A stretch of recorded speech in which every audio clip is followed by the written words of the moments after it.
आगे बढ़ेंगे। अब बात मौसम को लेकर देश के कई राज्यों में इस वक्त भारी बारिश से तबाही हो चुकी है। मुंबई में तेज बारिश और लैंडस्लाइड में 2 लोगों की मौत हुई है। इसके साथ दिल्ली में हुमायूं मकबरा कैंपस में छत गिरी है। हादसे में अब तक 6 लोगों की दर्दनाक मौत हुई है।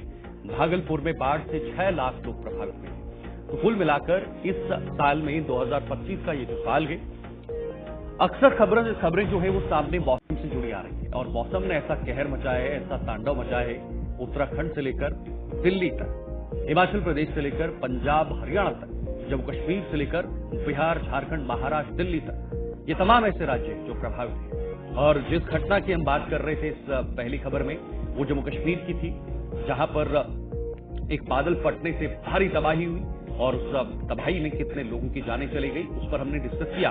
इससे पहले धराली में बादल फटा, वो भी मंजर आपने देखा है। ये तस्वीरें आपके सामने अयोध्या उत्तर प्रदेश, ये खुद गवाही दे रही है कि वहां पर कितना पानी भरा हुआ है। मरीन ड्राइव मुंबई में लगातार बारिश हो रही है।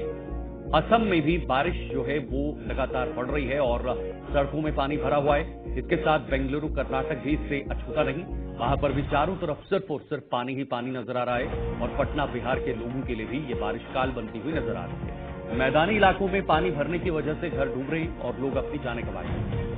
लेकिन पहाड़ी इलाकों में बादल फटने की घटनाएं आ रही हैं, जहां पर बादल फटने की वजह से कई गांव तबाह हो रहे हैं, कई घर उसकी चपेट में आ रहे हैं, कई लोगों ने उसमें अपनी जानें गंवाई।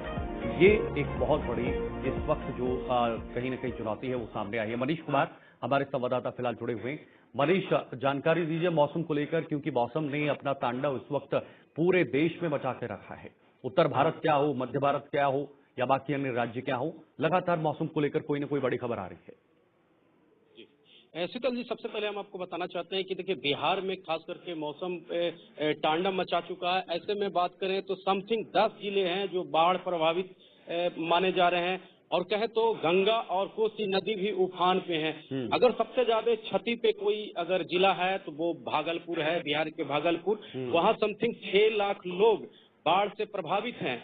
एक तरफ प्रशासन दावे कर रहे हैं कि देखिए हम पूरी तरीका से मुस्तैद हैं, लेकिन ग्रामीणों का ये कहना है कि देखिए प्रशासन की तरफ से हम लोग को कोई किसी प्रकार का कोई कॉपरेशन नहीं मिल रहा है। ऐसे में यह देखना दिलचस्प होगा कि देखिए प्रशासन एक तरफ कह रही है कि हम पूरी तरीका से मुस्तैद हैं, वहीं दूसरी तरफ बात करें तो ग्रामीण भी कह रहे हैं कि देखिए प्रशासन की तरफ से हमें कोई किसी प्रकार का कोई लाभ नहीं मिल पा रहा है। जी, तो लेकिन कैसे जिंदगी गुजर बसर हो रही है, कैसे आवाजाही हो रही है और सरकार कैसे इस पूरे मामले को मॉनिटर कर रही है? क्योंकि बारिश ज्यादा हो रही है जिस वजह से लोगों का आना जाना मुश्किल हो जा रहा है, आवाजाही बंद हो रही है और उस पर सीधा इम्पैक्ट जो है वो संसाधनों पर भी पड़ रहा है और उन चीजों पर पड़ रहा है जो रोजमर्रा के चीजों में इस्तेमाल किया जाता है।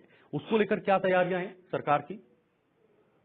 सबसे पहले शीतल जी आपको हम बताना चाहते हैं कि देखिए भागलपुर का एनएच पे पानी जमा हुआ है, कॉलेज में पानी जमा हुआ है, विश्वविद्यालय में पानी जमा हुआ है।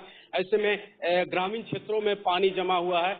ऐसे कहा जाए कि हजारों हजार की संख्या में कहीं न कहीं जो लोग हैं वो बाढ़ से प्रभावित हैं, लेकिन प्रशासन का दावा है कि हम उनके लिए हर संभव प्रयास कर रहे हैं, जैसे बांध की व्यवस्था कर रहे हैं। लेकिन बांध कितना कारगर होगा जब गंगा नदी से सटा हुआ भागलपुर है, तो गंगा नदी उफान पे है। तो ऐसे में प्रशासन के लिए भी कहीं न कहीं चुनौतियां हैं। प्रशासन लाख दावा कर ले कि हम पूरी तरीका से लोगों के लिए कोऑपरेशन कर रहे हैं, लेकिन जब बाढ़ अपना कहर भरपा रही है तो ऐसे में प्रशासन को भी रोकना कहीं न कहीं चुनौती हो जाएगा। बहुत बड़ी चुनौती हो जाती है। बहुत बहुत शुक्रिया मनीष, ये जानकारी के लिए। फिलहाल